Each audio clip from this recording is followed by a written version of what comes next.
Hi, I am Dr. Aditya, urologist and andrologist, Archana Hospital, Madinaguda.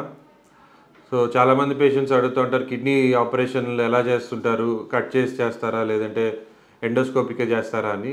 And ఈ రోజుల్లో చాలా అన్ని మ్యాక్సిమం కిడ్నీ ఆపరేషన్స్ ఎండోస్కోపికల్ ద్వారానే చేస్తామండి. మెయిన్ సర్జరీస్ మూడు పేర్లు: యూఆర్ఎస్ఎల్, ఆర్ఐఆర్ఎస్ అండ్ పీసీఎన్ఎల్.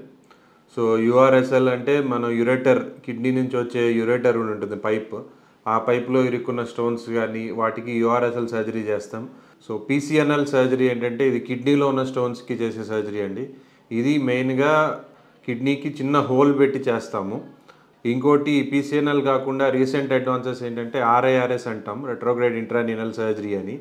సో ఇది ఏంటంటే ఇది ఆల్మోస్ట్ 1.1 సెంటీమీటర్ నుంచి 1.5 సెంటీమీటర్స్, కొన్ని పేషెంట్స్లో కిడ్నీ బాగున్న పేషెంట్స్లో 2 సెంటీమీటర్ స్టోన్స్ కానీ, అండ్ కొంతమంది పేషెంట్స్కి ఇట్లా హోల్ పెట్టి చేసే సర్జరీ వద్దు మాకు అంటే ఈ RIRS procedure is safer. So every stone surgery తర్వాత స్టంట్ అనేది డీజే స్టంట్ అంటాం. సో స్టంట్ అనేది కిడ్నీలో పెడతాం. సో ఆ stent depends upon recovery of the patients 1 వీక్లో కానీ 10 డేస్లో కానీ తీయటం జరుగుతుంది. సో మీలో ఎవరైనా ఈ స్టోన్ ప్రాబ్లమ్స్తో ఎవరైనా సఫర్ అవుతుంటే ఇమీడియట్గా దగ్గరలో న్యూరాలజిస్ట్కి చూపెట్టుకోండి. సో తగిన ట్రీట్మెంట్ తీసుకోండి. Thank you.